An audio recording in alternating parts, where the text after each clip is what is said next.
Salam jumpa warga Jemaat GKI Klasi Solo. Kita masuk di bulan Desember. Sudah siap merayakan Natal?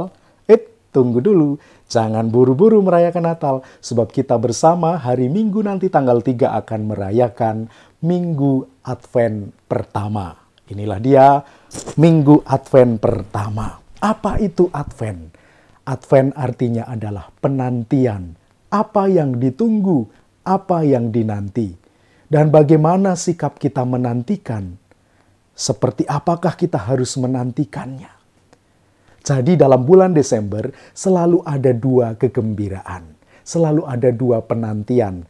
Kegembiraan atau penantian yang pertama adalah kegembiraan atau penantian akan peristiwa perayaan kelahiran Yesus. Kita mengenalnya dengan Natal.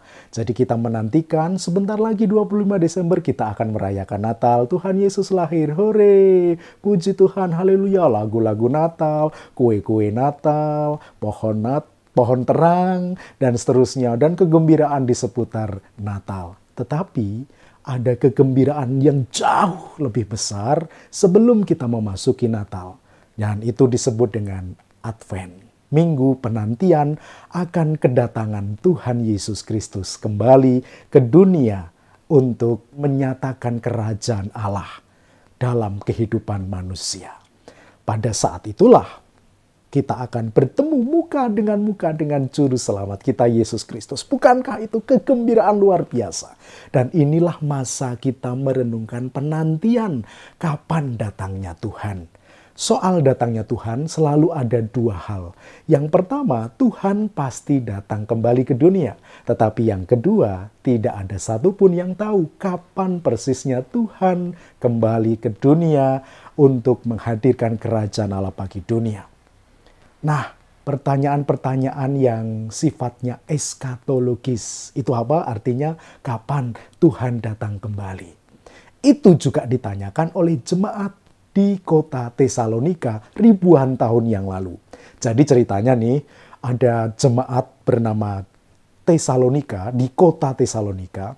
Ini jemaat tidak terlalu besar, di antara ratusan bahkan mungkin ribuan pengikut penyembah berhala dan dewa-dewi dari Mesir dan juga Yunani. Jadi ini jemaatnya kurang terlalu besar, kecil saja saya kira, dan tetapi pengaruhnya, dampaknya, teladan hidup mereka luar biasa. Mereka beriman sejati kepada Kristus, mereka tetap bertahan dalam imannya, sekalipun di tengah kupengan gitu ya, di tengah berbagai mungkin intimidasi juga dari tentara-tentara Roma yang memaksa mereka untuk menyembah kaisar, tapi mereka tetap bertahan dalam imannya kepada Tuhan. Nah, dalam satu kali mereka mengalami kebingungan iman. Ada pertanyaan teologis yang sulit untuk mereka cerna dan mereka jawab. Itu apa? Soal kedatangan Tuhan kembali. Memang jemaat mula-mula, jemaat perdana itu suasananya adalah suasana ketika Tuhan itu segera datang. Sudah pasti cepat sekali Tuhan akan datang. Nah itu mereka suasananya suasana eskatologis kayak gitu. Tuhan akan segera datang. Nah lalu muncul pertanyaan, gimana kalau Tuhan akan datang nanti, ada anggota keluargaku yang sudah duluan berpulang. Ada anggota keluargaku yang sudah duluan meninggal dunia. Mereka selamat atau enggak? Mereka diselamatkan Tuhan atau tidak? Mereka masuk kerajaan surga atau tidak? Nah itu pertanyaan yang muncul di jemaat Tesalonika. Maka Paulus menjawabnya. Itulah yang ada di dalam 1 Tesalonika 4 ayat 13 sampai 18. Saya akan bacakan untuk saudara-saudara menurut terjemahan baru edisi kedua.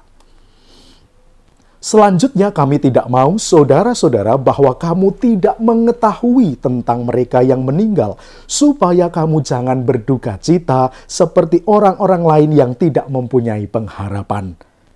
Karena jikalau kita percaya bahwa Yesus telah mati dan telah bangkit, maka kita percaya juga bahwa dengan perantaraan Yesus, Allah akan mengumpulkan bersama-sama dengan Dia mereka yang telah meninggal.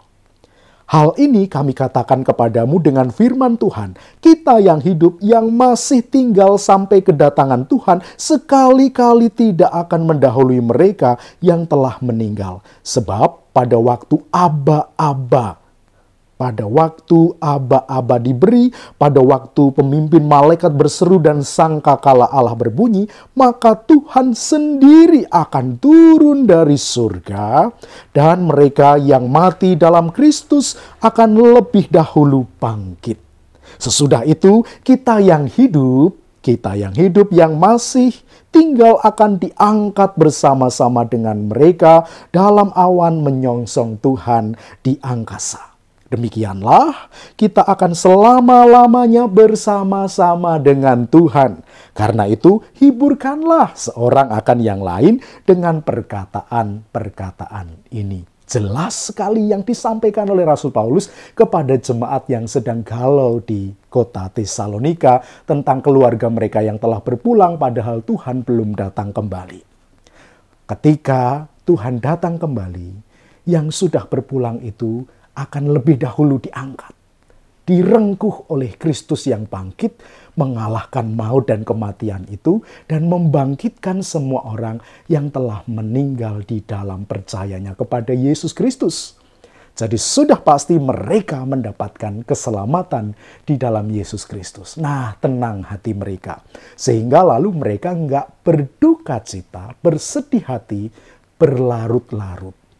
Nah, tugas dari jemaat yang lain adalah menghiburkan dengan perkataan-perkataan ini.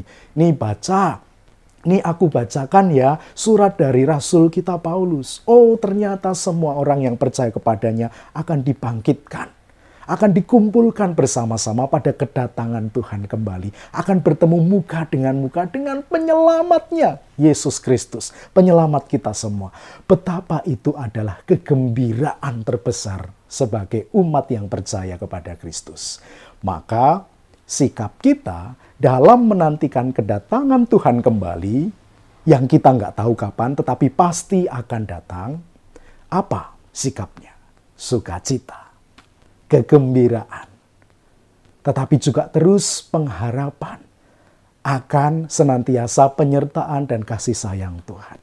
Sambutlah dengan gembira, sambutlah dengan sukacita, tetapi juga sambutlah dengan mawas diri, sambutlah dengan memeriksa diri, mengintrospeksi diri apa yang masih kurang dalam hidupku, apa yang harus ku perbaiki. Dalam konteks jemaat Tesalonika, sebelum teks ini dibunyikan kepada kita, ada teks sebelumnya.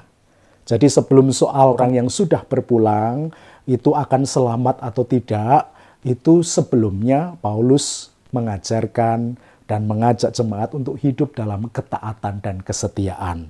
Jadi 1 Tesalonika 4 ayat 1 sampai dengan ayat yang ke-12.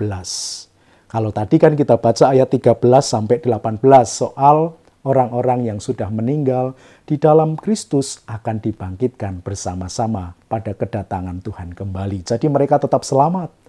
Mereka mendapatkan karya keselamatan Kristus. Tetapi yang masih hidup bagaimana? Dikatakan nasihat supaya hidup kudus. Saya bacain lagi ya untuk kita di pasal 4 ayat 1 sampai 12 supaya lengkap di satu pasal, yaitu pasal keempat. Akhirnya, saudara-saudara, kami minta dan nasihatkan kamu dalam Tuhan Yesus. Kamu telah mendengar dari kami bagaimana kamu harus hidup supaya berkenan kepada Allah. Hal itu memang telah kamu turuti, tetapi baiklah kamu melakukannya lebih bersungguh-sungguh lagi. Kamu tahu juga petunjuk-petunjuk mana yang telah kami berikan kepadamu atas nama Tuhan Yesus. Karena inilah kehendak Allah, pengudusanmu, yaitu supaya kamu menjauhi percabulan.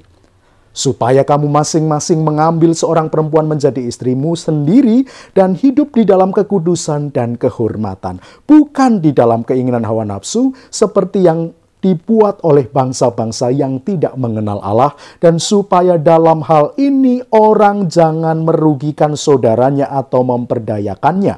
Karena Tuhan adalah pembalas dari semuanya ini seperti yang telah kami katakan dan tegaskan dahulu kepadamu. Ayat 7, Allah memanggil kita bukan untuk melakukan apa yang cemar, melainkan apa yang kudus. Karena itu, siapa yang menolak ini bukanlah menolak manusia, melainkan menolak Allah yang telah memberikan juga rohnya yang kudus kepada kamu. Tentang kasih persaudaraan tidak perlu kutuliskan kepadamu, karena kamu sendiri telah belajar kasih mengasihi dari Allah. Hal itu kamu lakukan juga terhadap semua saudara di seluruh wilayah Makedonia, tetapi kami menasihati kamu, saudara-saudara, supaya kamu lebih bersungguh-sungguh lagi melakukannya. Anggaplah sebagai suatu kehormatan untuk hidup tenang, mengurus persoalan-persoalan sendiri, dan bekerja dengan tanganmu seperti yang telah kami pesankan kepadamu. Sehingga kamu hidup sebagai orang-orang yang sopan di mata orang luar dan tidak bergantung kepada siapapun. Maka pesan ini ditujukan kepada jemaat di kota Tesalonika yang masih dikaruniai kehidupan. Dalam menyambut kedatangan Tuhan kembali ke dunia, kerajaan Allah dinyatakan, apa yang harus dimiliki sikapnya oleh orang percaya, oleh orang yang masih dikaruniai kehidupan, menjaga kekudusan hidup.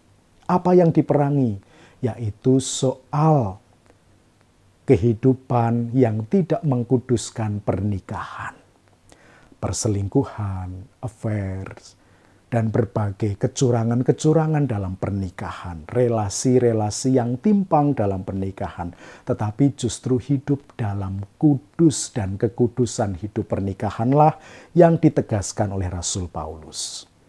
Lalu kalau kita kenakan dalam hidup kita sekarang, ketika kita menantikan Tuhan datang kembali untuk menghadirkan kerajaan Allah, menyelamatkan dunia dan kita, apa yang mesti kita lakukan? Juga sama, menjaga kekudusan hidup.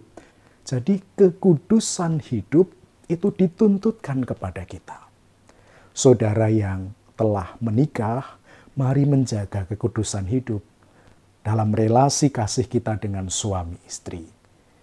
Mari juga menjaga kekudusan hidup dengan kesetaraan, dengan rasa saling respect, menghormati, mengasihi, menyayangi antara anggota keluarga. Mari menjaga kekudusan hidup dengan giat bekerja, melakukan tanggung jawab kita sehingga tidak menjadi beban bagi sesama kita.